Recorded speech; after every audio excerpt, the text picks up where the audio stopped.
नमस्कार, मैं सत्येंद्र कुमार, प्रवक्ता अर्थशास्त्र विद्यालय शिक्षा उत्तराखंड। आज की इस कक्षा में आपका स्वागत करता हूं। इस कक्षा में हम कक्षा 12 की अर्थशास्त्र की पुस्तक व्यष्टि अर्थशास्त्र एक परिचय, उसका प्रथम अध्याय का द्वितीय और अंतिम भाग लेकर आपके सामने उपस्थित हुए हैं। और आज की इस कक्षा में जिन बिंदुओं को हम चर्चा करेंगे उन पर एक सरसरी नजर डाल लेते हैं। तो आज हम जिन बिंदुओं पर यहाँ पर चर्चा करेंगे, हम बात करेंगे जो हमने पिछले भाग में जो पढ़ा था उसका एक क्विक रिकैप लेंगे। इसके अलावा आज की इस कक्षा में हम चर्चा करेंगे सीमांत उत्पादन संभावना क्या है। इसके बाद हम बात करेंगे अवसर लागत की, हम बात करेंगे आदर्शक तथा सकारात्मक आर्थिक विश्लेषण की, और इसके बाद हम चर्चा करेंगे व्यष्टि अर्थशास्त्र और समष्टि अर्थशास्त्र। तो एक एक करके हम इन सभी बिंदुओं पर चर्चा करेंगे। तो सबसे पहले हम एक रिकैप ले लेते हैं। पिछली कक्षा में हमने आपसे आर्थिक क्रिया के बारे में बताया था। तो देखिए, आर्थिक क्रियाएं वो क्रियाएं हैं जिनसे आय सर्जित की जा सकती है, यानी आय सर्जन करने वाली सभी क्रियाओं को हम आर्थिक क्रियाएं कहते हैं। जैसे आपने किसी वस्तु को खरीदा तो वो किसी व्यक्ति के लिए वो आय सर्जन का एक माध्यम हो गया, या आपने किसी चीज का उत्पादन किया उससे आपको आय सर्जित हुई, हमने पढ़ाया उसका हमको वेतन मिला तो वो हमारे लिए आय सर्जन की क्रिया हो गई। तो इस प्रकार से जो भी आय सर्जन वाली क्रियाएं हैं उन सबको हम आर्थिक क्रियाओं के नाम से जानते हैं। इसके साथ ही हमने पिछले अध्याय में बात की थी आर्थिक समस्या की। देखिए, हमारे पास जो संसाधन है वो सीमित मात्रा में है और जो हमारी आवश्यकता है बहुत असीमित है। हमारे साधनों की विशेषता ये है कि वो दुर्लभ है लेकिन उनका वैकल्पिक प्रयोग संभव है। तो हम सभी आवश्यकताओं को एक साथ पूरा नहीं कर सकते। तो सभी आवश्यकताओं को पूरा न कर पाने के कारण हमें जो विशेष आवश्यकताएं हैं या जिनकी हमें अधिक आवश्यकता है, पहले हम उन आवश्यकताओं को पूरा करते हैं, उसके बाद हम अन्य आवश्यकताओं को लेते हैं। तो इस तरह से हमें क्या होता है कि अपनी आवश्यकताओं का चुनाव करना पड़ता है। तो आवश्यकताओं का चुनाव करना ही आर्थिक समस्या कहलाता है। इसके अलावा हमने बात की थी अर्थव्यवस्था की केंद्रीय समस्याओं की।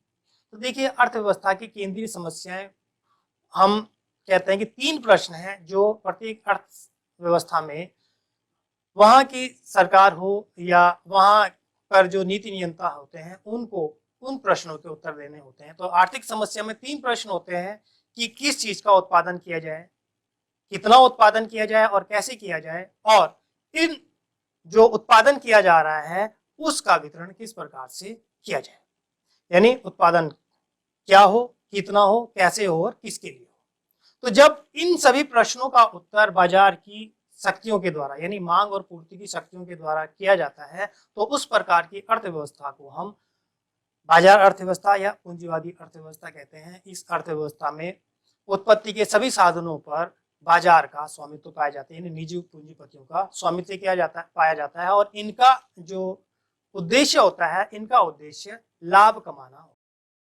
इसके अलावा एक दूसरी अर्थव्यवस्था जो इन प्रश्नों के बिल्कुल अलग तरह से उत्तर देती है, इसको हम कहते हैं समाजवादी अर्थव्यवस्था या केंद्रीकृत योजनाबद्ध अर्थव्यवस्था। इसमें क्या उत्पादन करना है, कैसे उत्पादन करना है, कितना उत्पादन करना है और किसके लिए उत्पादन करता है, ये सारे के सारे प्रश्नों के उत्तर सरकार के द्वारा दिए जाते हैं। सरकार बेहतर समझती है कि नागरिकों को क्या चीज चाहिए, कितनी चाहिए और उसका उत्पादन किस प्रकार से करना है। तो इस प्रकार की अर्थव्यवस्था को हम समाजवादी या केंद्रीकृत योजनाबद्ध अर्थव्यवस्था कहते हैं। और एक अन्य अर्थव्यवस्था जो इन दोनों ही अर्थव्यवस्थाओं का, यानी बाजार अर्थव्यवस्था और समाजवादी अर्थव्यवस्था, इन दोनों का मिश्रण होती है, उसको हम मिश्रित अर्थव्यवस्था कहते हैं। भारत में इसी प्रकार की अर्थव्यवस्था पाई जाती है। इसके अतिरिक्त हमने अर्थव्यवस्थाओं के प्रकार हमने आपको डिस्कस किए। अब हम चलते हैं हम आज के टॉपिक पर, सीमांत उत्पादन संभावना। देखिए, उपलब्ध साधनों की मात्रा और उपलब्ध प्रौद्योगिकी ज्ञान के द्वारा उत्पादित की जा सकने वाली सभी वस्तुओं और सेवाओं के संभावित संयोगों का जो समूह है, इसे अर्थव्यवस्था का उत्पादन संभावना सेट कहते हैं। तो यहाँ पर समझने वाली बात यह है कि हमारे पास जो साधन है वो साधन हमारे पास सीमित मात्रा में है और दुर्लभ संसाधन है, इनका वैकल्पिक प्रयोग संभव है। तो इन साधनों से जो हमारे पास इस समय उपलब्ध हैं और जो तकनीक इस समय हमारे पास उपलब्ध है, उस उपलब्ध तकनीक से इन साधनों से हम कितने प्रकार से यानी कितने संयोगों में उत्पादन कर सकते हैं, और यदि उसकी एक तालिका बनाई जाए तो उसे हम उत्पादन संभावना सेट कहते हैं।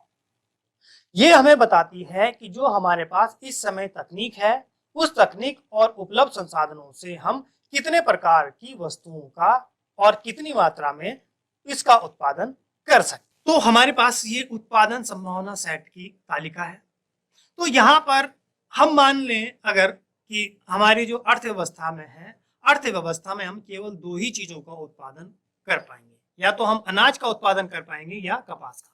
देखिए हम यहाँ पर 2 डायमेंशनल थ्योरी लेते हैं, यानी हम केवल दो ही चीजों को मान कर चलते हैं, क्योंकि ये एक तो समझाना आसान होता है और इस प्रकार के की जो 2 डायमेंशनल थ्योरी है उसका चित्र और ग्राफ भी हम आसानी से बनाकर समझा सकते हैं। तो यहाँ पर हम 2 डायमेंशनल थ्योरी ले रहे हैं। हम मान के चलते हैं कि अर्थव्यवस्था में केवल दो ही वस्तुओं का उत्पादन किया जा सकता है, अनाज और कपास का। तो जो हमारे पास इस समय उपलब्ध तकनीक है, उस उपलब्ध तकनीक से हमारे पास क्या क्या संभावनाएं इस समय है कि ये संभावना ये व्यक्त करती है कि अगर हम अनाज का उत्पादन कुछ भी ना करें तो हम कपास की 10 यूनिट्स का उत्पादन कर सकते हैं। बी संभावना ये बताती है कि यदि हम अनाज की 1 यूनिट का उत्पादन करते हैं तो कपास की हम 9 ही यूनिट्स का उत्पादन कर पाएंगे। सी संभावना इस प्रकार ये बताती है कि यदि हम अनाज की एक और यूनिट का उत्पादन करना चाहते हैं तो हमें कपास की केवल 7 यूनिट ही मिल पाएंगी। और डी संभावना ये बताती है कि यदि हम अनाज की एक और यूनिट लेना चाहते हैं तो कपास की हमें 4 यूनिट ही प्राप्त हो पाएंगी। या हम ई संभावना ये कहती है कि अगर हम अनाज की 4 यूनिट्स का उत्पादन करना चाहते हैं तो हमें कपास की एक भी यूनिट का उत्पादन करने का अवसर नहीं मिलेगा, या हम एक भी यूनिट का उत्पादन नहीं कर पाएगा। तो यहाँ पर हम देख रहे हैं कि ये जो उपलब्ध हमारे पास संसाधन है, मान लेते हैं कि हमारे पास संसाधन थी भूमि, और उस भूमि पर अनाज या कपास की कितनी कितनी संभावनाएं हो सकती थी, उन सभी संभावनाओं को जिस तालिका में हम दर्शा रहे हैं तो इसको हम उत्पादन संभावना सेट कहते हैं। और इसी के आधार पर हम उत्पादन संभावना वक्र का निर्माण भी करते हैं। तो चलिए अब हम देखते हैं कि उत्पादन संभावना वक्र क्या है। देखिए उत्पादन संभावना वक्र उन दो वस्तुओं या सेवाओं के ऐसे सभी संभव संयोगों को दर्शाता है जिन्हें अर्थव्यवस्था में उपलब्ध संसाधनों और प्रौद्योगिकी ज्ञान के साथ उत्पादित किया जा सकता है। यानी ऐसे सभी संयोग जिन्हें इस समय हमारे पास जितने भी उपलब्ध संसाधन हैं और जो हमारे पास इस समय तकनीकी ज्ञान उपलब्ध है उसके आधार पर हम उनका उत्पादन कर सकते हैं। तो जरा हम इसको समझते हैं कि उत्पादन संभावना वक्र की क्या क्या विशेषताएं होती हैं, या इसको हम मान्यताएं क्या क्या है। देखिए उत्पादन संभावना वक्र की मान्यताएं ये है कि उत्पादन के साधन सीमित मात्रा में उपलब्ध है, यानी जो हमारे पास इस समय साधन है वो सीमित मात्रा में है। जैसे हम पहले भी डिस्कस कर चुके हैं कि हमारे पास साधन हमेशा सीमित मात्रा में उपलब्ध होते हैं। तो साधन हमारे पास सीमित मात्रा में है और इन साधनों का जो उपयोग है वो पूर्ण रूपेण किया जा रहा है और विवेकपूर्ण किया जा रहा है। यानी जितने भी साधन हैं उन सबका, जितने संसाधन हैं उन सबका पूरी रूप से संसाधनों का प्रयोग किया जा रहा है। कोई भी संसाधन व्यर्थ नहीं किया जा रहा है या उसको बचाया नहीं जा रहा है। साथ ही साथ जब हम इनका उपयोग कर रहे हैं तो विवेकपूर्ण उपयोग कर रहे हैं, यानी दुरुपयोग उनका नहीं हो रहा है, ये हम मान कर चलते हैं।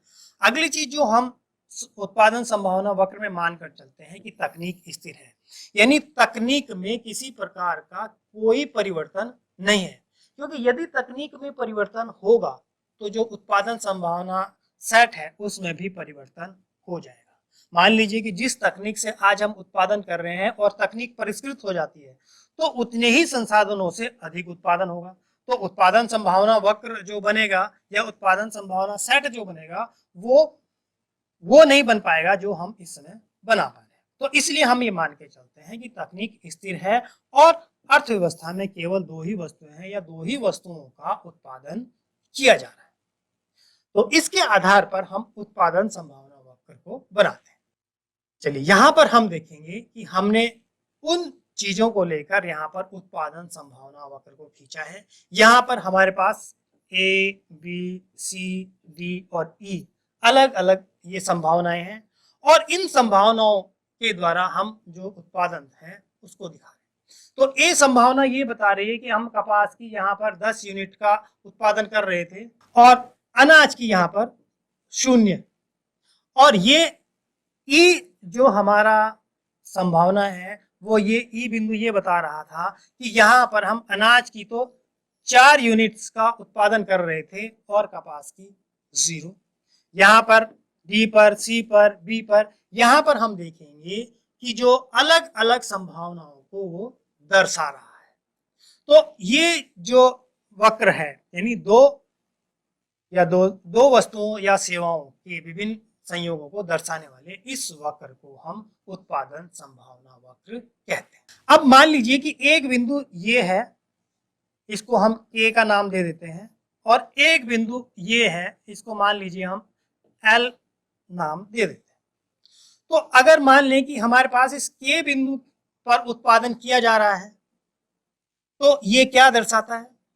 तो ये दर्शाता है कि हम जो हमारा उत्पादन संभावना वक्र वास्तव में ये था और हम के बिंदु पर उत्पादन कर रहे हैं, तो ये दर्शाता है कि जो हमारे पास साधन है उन साधनों का हम अपव्यय कर रहे हैं, उन साधनों का हम विवेकपूर्ण उपयोग नहीं कर पा रहे हैं या हम उन साधनों को कम प्रयोग में ला रहे हैं। तो हमने पहले भी एक मान्यता कही थी कि साधनों का पूर्ण रूपेण और विवेकपूर्ण उपयोग होता है।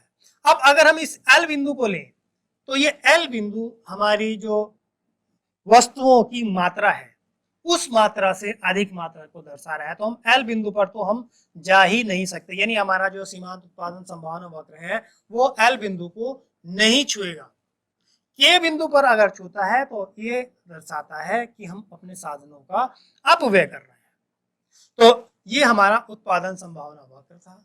अब इसी से संबंधित इसकी जो विशेषताएं हैं कि पहली विशेषता इसकी ये होती है कि जो उत्पादन संभावना वक्र है वो बाएं से दाएं नीचे की ओर गिरता है, बाएं से दाएं नीचे की ओर गिरता है।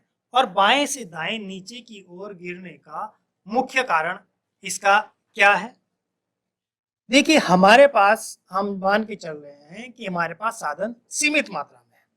मान लीजिए कि हम कपास की मैक्सिमम 10 यूनिट उत्पादन कर सकते थे और अनाज की मैक्सिमम 4 यूनिट्स का उत्पादन कर सकते थे जो हमारे पास इस समय उपलब्ध संसाधन है।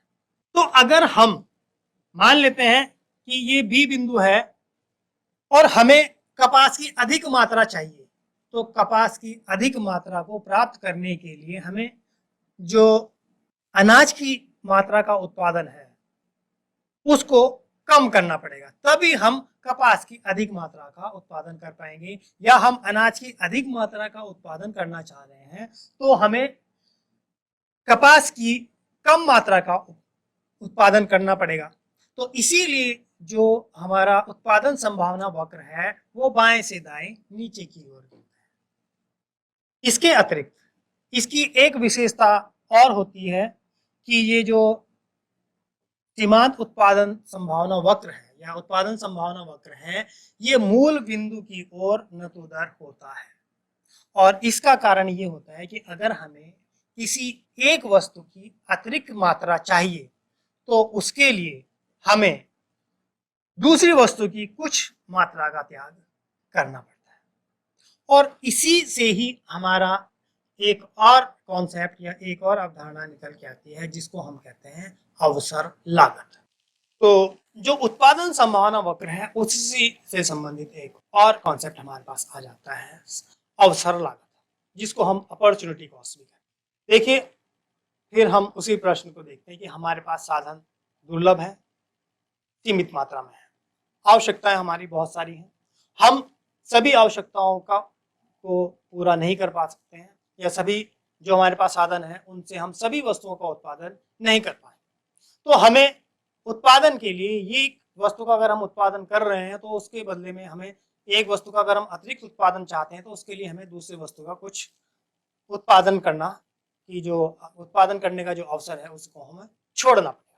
तो अवसर लागत क्या कहती है कि किसी वस्तु की कुछ अतिरिक्त मात्रा को प्राप्त करने के लिए हमें दूसरी वस्तु की कुछ मात्रा का त्याग करना पड़ता है, और ये जो अतिरिक्त इकाई प्राप्त करने की, इसको हम अवसर लागत कहते हैं। इसको हम उदाहरण से समझ लेते हैं कि मान लीजिए कि हमारे पास एक लकड़ी है और उससे हम दो वस्तुओं को बना सकते हैं, यानी या तो हम उससे मेज बना सकते हैं या हम उससे कुर्सी का निर्माण कर सकते हैं, लेकिन दोनों चीजें हम एक साथ नहीं बना सकते हैं क्योंकि हमारे पास जो लकड़ी है वो सीमित मात्रा। अब ऐसे में यदि हम टेबल का निर्माण करते हैं तो कुर्सी बनाने का जो अवसर है वो हमें छोड़ना पड़ेगा, और यदि हम कुर्सी बनाते हैं तो हमें मेज को बनाने का अवसर छोड़ना पड़ेगा।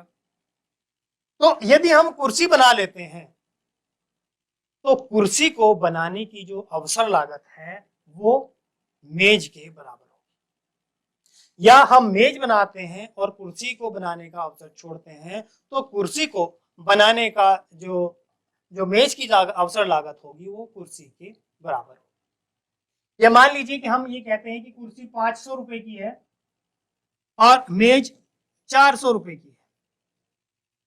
कुर्सी का बाजार मूल्य 500 रुपए है और मेज का बाजार मूल्य 400 रुपए है। तो अगर हम कुर्सी बनाते हैं तो उसके लिए हमने मेज को बनाने का अवसर त्याग दिया। अब ये जो हमने अवसर त्यागा तो एक कुर्सी की जो अवसर लागत है वो एक मेज के बराबर यानी 400 रुपए के बराबर। तो ये जो अवसर लागत है ये हमें इस प्रकार से बताती है कि एक वस्तु की अतिरिक्त मात्रा को प्राप्त करने के लिए हमें दूसरी वस्तु को त्यागना पड़ता है, और ये त्यागी गई मात्रा ही पहले वस्तु को प्राप्त करने की अवसर लागत कहलाती है। और ये जो अवसर लागत की अवधारणा है ये क्यों उत्पन्न होती है? क्योंकि हमारे पास जो साधन है वो सीमित मात्रा में है। देखिए, किसी भी समय में हमारे पास साधन सीमित मात्रा में ही होते हैं, और हमें जो हमारे पास साधन है उनकी विशेषता वैकल्पिक प्रयोग है, यानी उसका एक से अधिक प्रयोग संभव है।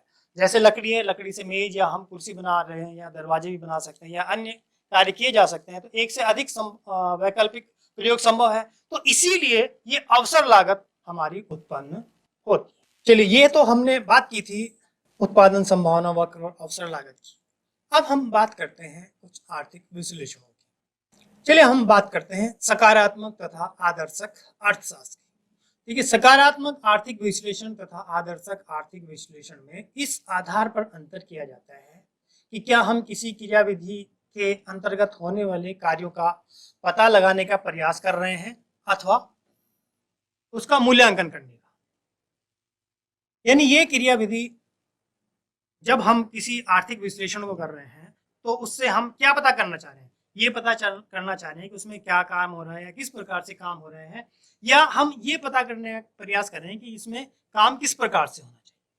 तो जो हमारा सकारात्मक आर्थिक विश्लेषण है इसके अंतर्गत हम ये अध्ययन करते हैं कि विभिन्न कार्यविधियां किस प्रकार कार्य करती हैं, जबकि आदर्शक आर्थिक विश्लेषण में हम यह समझने का प्रयास करते हैं कि ये विधियां हमारे अनुकूल हैं भी या नहीं।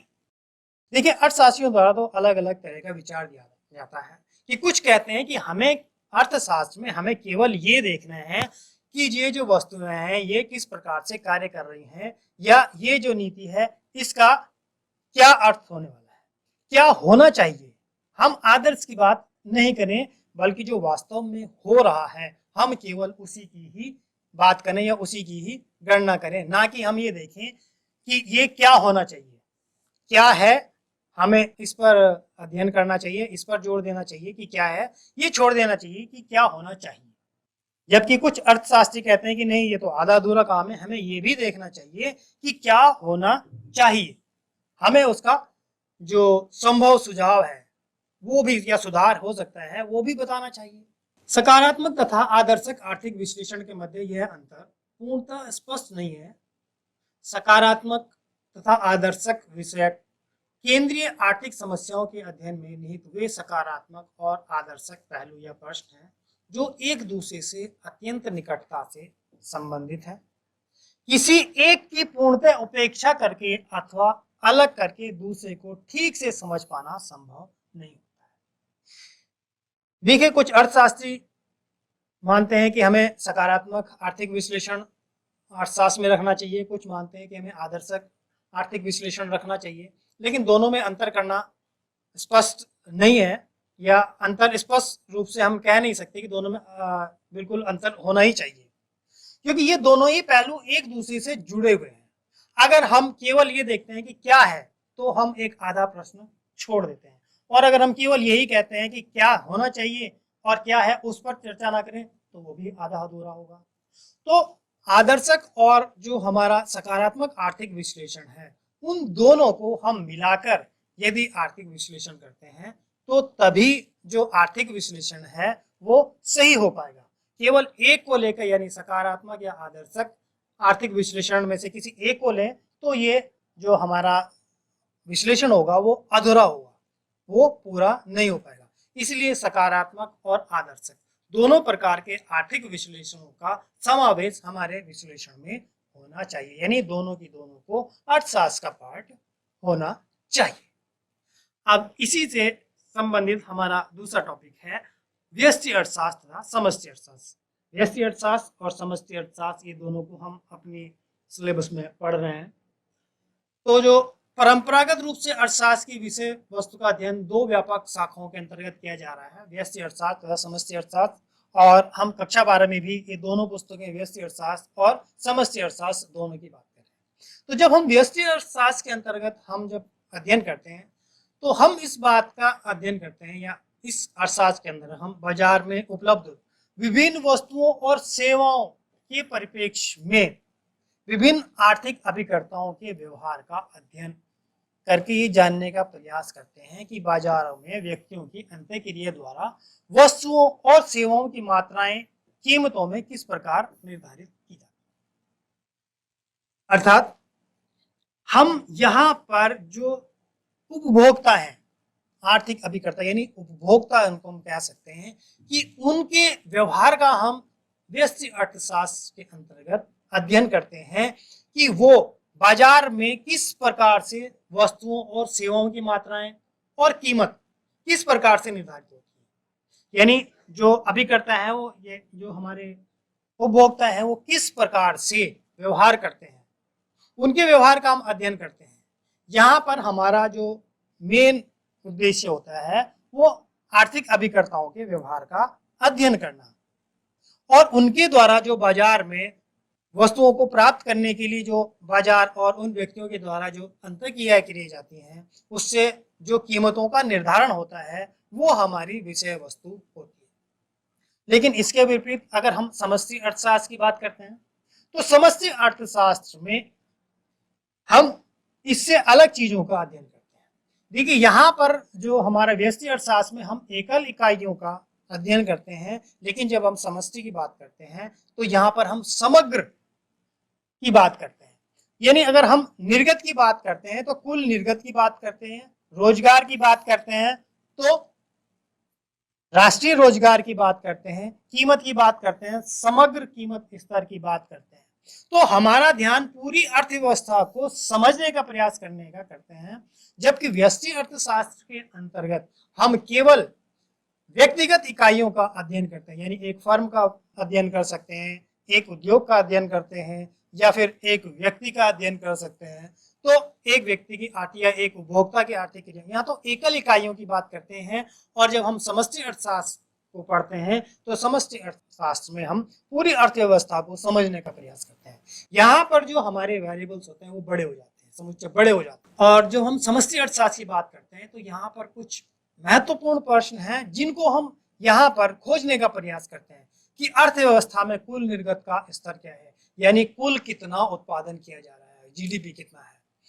कुल निर्गत का निर्धारण किस प्रकार से किया जाता है, यानी जो हमारा उत्पादन किया जा रहा है वो उत्पादन का जो कुल निर्गत है वो किस प्रकार का होगा, किस प्रकार कुल निर्गत में वृद्धि होती है। यानी जो अगर हम उत्पादन कर रहे हैं तो जो हमारे मान लेते हैं जीडीपी, मान लेते हैं कि जीडीपी में किस प्रकार से वृद्धि होती रहती है। जो अर्थव्यवस्था के संसाधन है, मान लीजिए श्रम है, तो उनका पूर्ण रूप से उपयोग किया जा रहा है या नहीं किया जा रहा है, यानी जो हमारे पास संसाधन है उनका पूर्ण रूप से प्रयोग किया जा रहा है या नहीं किया जा रहा है, नहीं किया जा रहा है, तो उनका पूर्ण रूपेण उपयोग हम किस प्रकार से करते हैं। जैसे कि हमने आर्थिक विश्लेषण में पहले पढ़ा था कि हमारे पास जो साधन है वो सीमित और दुर्लभ हैं और हमें उनका विवेकपूर्ण प्रयोग करना है। यदि वो साधनों का हम प्रयोग नहीं करते हैं या उपयोग में नहीं लाते हैं तो उसका अपव्यय हो सकता है, तो उससे जो हम लाभ ले सकते थे वो लाभ हम नहीं ले पा सकते हैं। तो व्यष्टि अर्थशास्त्र में इसके अतिरिक्त हम बात करते हैं कि संसाधनों का पूर्ण रूप उपयोग न होने का क्या कारण है, कीमतों में वृद्धि क्यों हो रही है, यदि कीमतों में वृद्धि हो रही है तो वृद्धि क्यों हो रही है, वो कौन कौन से कारण हैं जिनसे कि जो कीमतें हैं वो बढ़ रही हैं। तो हम ये कह सकते हैं कि जिस प्रकार व्यष्टि अर्थशास्त्र में विभिन्न बाजारों का अध्ययन किया जाता है वैसे समष्टि अर्थशास्त्र में नहीं किया जाता।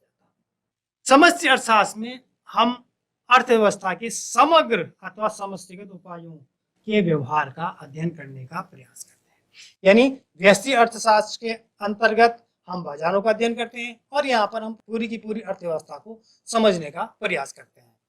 तो एक तरह से हम व्यष्टि अर्थशास्त्र को कह सकते हैं कि ये तोड़ने की क्रिया है और समष्टि अर्थशास्त्र जोड़ने की क्रिया है, क्योंकि व्यष्टि अर्थशास्त्र के अंदर हम एक उद्योग के अंदर एक फर्म के अंदर भी हम एक डिपार्टमेंट ले सकते हैं और समग्र अर्थशास्त्र के अंतर्गत हम फर्म है उनको इकट्ठा करके हम एक इंडस्ट्री उद्योग और उस उद्योग सारे देश में जितने उद्योग उन सबको मिलाकर हम उनका अध्ययन करने का प्रयास करते हैं। तो इस तरह से हम देख सकते हैं कि व्यष्टि अर्थशास्त्र जो तोड़ने की क्रिया है और समष्टि अर्थशास्त्र हमारे इन सभी चीजों को जोड़कर देखने की एक विधि है।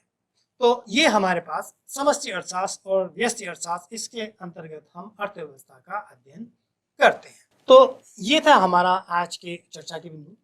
अब हम इनसे संबंधित कुछ प्रश्न को ले लेते हैं। तो पहला प्रश्न है कि उत्पादन संभावना वक्र क्या है। देखिए, उत्पादन संभावना वक्र दो वस्तुओं या सेवाओं के उन विभिन्न संयोगों को दर्शाता है जो उपलब्ध साधनों और उपलब्ध तकनीकी ज्ञान के आधार पर उत्पादित किए जा सकते हैं। यानी वो विभिन्न संभावनाएं हैं जिन्हें हम उपलब्ध साधनों और उपलब्ध तकनीकी ज्ञान के आधार पर उत्पादित कर सकते हैं। उन सभी संयोगों को दर्शाने वाले वक्र को हम सीमांत उत्पादन संभावना वक्र कहते हैं। अगला प्रश्न है कि अवसर लागत किसे कहते हैं। देखिए, हमारे पास साधन सीमित मात्रा में है और आवश्यकताएं अधिक है, तो किसी वस्तु की एक अतिरिक्त मात्रा को प्राप्त करने के लिए हमें दूसरी वस्तु की कुछ मात्रा को त्यागना पड़ता है। तो ये जो पहली वस्तु को प्राप्त करने के लिए दूसरी वस्तु की त्यागी गई मात्रा है वही पहले वस्तु को प्राप्त करने की अवसर लागत कहलाती है। अगला प्रश्न है कि सकारात्मक और आदर्शक आर्थिक विश्लेषण में क्या अंतर है। देखिए, सकारात्मक आर्थिक विश्लेषण जो क्रियाविधियां हम चला रहे हैं उनको ये बताती हैं कि कैसे काम करती है, जबकि जो आदर्शक आर्थिक विश्लेषण है कि वो ये बताता है कि ये जो कार्यविधियां हैं ये हमारे अनुकूल हैं या नहीं है। आदर्श जो सकारात्मक आर्थिक विश्लेषण वो ये बताता है कि क्रियाविधि क्या है और कैसे काम कर रही है, जबकि आदर्शक आर्थिक विश्लेषण बताता है कि ये हमारे अनुकूल हैं या नहीं है या इसमें क्या अंतर होना चाहिए। तो इसको हम आदर्शक और सकारात्मक आर्थिक विश्लेषण का अंतर मुख्य रूप से मान सकते हैं। अगला प्रश्न है कि समष्टि अर्थशास्त्र और व्यष्टि अर्थशास्त्र तथा समष्टि अर्थशास्त्र में अंतर स्पष्ट कीजिए। तो देखिए, व्यष्टि अर्थशास्त्र के अंतर्गत हम जो आर्थिक अभिकर्ता हैं उनके व्यवहार का अध्ययन करते हैं। इसमें एकल इकाइयों का हम अध्ययन करते हैं, जबकि समष्टि अर्थशास्त्र के अंतर्गत हम समग्र का अध्ययन करते हैं, यानी पूरी अर्थव्यवस्था में होने वाली गतिविधियों का अध्ययन करते हैं। यहाँ कर समुच्चय बड़े हो जाते हैं। यदि हम यहाँ पर रोजगार की बात करते हैं तो कुल रोजगार, कुल निवेश, कुल उत्पादन, इनकी बात करते हैं। तो जो व्यष्टि अर्थशास्त्र है वो तोड़ने की क्रिया है, जबकि समष्टि अर्थशास्त्र वो जोड़ने की क्रिया है। व्यष्टि अर्थशास्त्र में एकल इकाइयों का अध्ययन है और समष्टि अर्थशास्त्र में समग्र अर्थव्यवस्था का अध्ययन किया जाता है। तो ये थे जो प्रश्न जो हमने आज चर्चा की, और इसके बाद आपके लिए गृह कार्य है कि ज्ञात कीजिए कि इस सप्ताह आपके द्वारा क्रय की गई वस्तु की अवसर लागत का कुल योग कितना है। देखिए, अभी हमने अवसर लागत की अवधारणा को बताया था कि एक वस्तु को प्राप्त करने के लिए, एक वस्तु की अतिरिक्त मात्रा को प्राप्त करने के लिए हमें दूसरे वस्तु की कुछ मात्रा को छोड़ना पड़ता है। तो आप बाजार में जा रहे हैं, आप एक वस्तु खरीदना चाह रहे हैं, आपके पास सीमित मात्रा में पैसे हैं और आप दो वस्तुओं में से किसी एक वस्तु का चयन करते हैं। तो एक वस्तु तो आपने जो खरीद ली वो तो आपके पास आ गई, लेकिन दूसरी वस्तु जिसको आप नहीं खरीद पाए वो आपकी छूट गई। तो इसी तरह से आप देखिए कि कितनी वस्तुओं को आपने खरीदा और उसके बदले में कितनी वस्तुओं को आपने छोड़ा। तो जो वस्तुएं आपने छोड़ी हैं उनकी कीमतें क्या थी? तो अगर हम उन सभी कीमतों का जोड़ देंगे तो इस सप्ताह में होने वाले जितनी भी आपकी अवसर लागत है वो आपको पता चलेगी कि इन वस्तुओं की जो हमने क्रय की गई है उनकी अवसर लागत का कुल मूल्य कितना था। तो ये आपके लिए अभ्यास का कार्य है। साथ ही साथ जो हमने आपको उत्पादन संभावना वक्र के बारे में बताया और अवसर लागत के कॉन्सेप्ट के बारे में बताया। देखिए, उत्पादन संभावना वक्र और जो अवसर लागत वक्र है वो एक दूसरे से संबंधित है। तो आपने इसी चीज को खोजना है कि अवसर लागत की उत्पादन संभावना वक्र और अवसर लागत किस प्रकार से संबंधित हैं, इसको आपने खोजना है और इसका उत्तर आप अपनी नोटबुक में लिखिए। तो ये था हमारा आज का टॉपिक जिसमें हमने अर्थव्यवस्था के विभिन्न बिंदुओं को छुआ। इसके बाद दूसरे कक्षा में हम कुछ और विषय लेकर आपके सामने उपस्थित होंगे। धन्यवाद।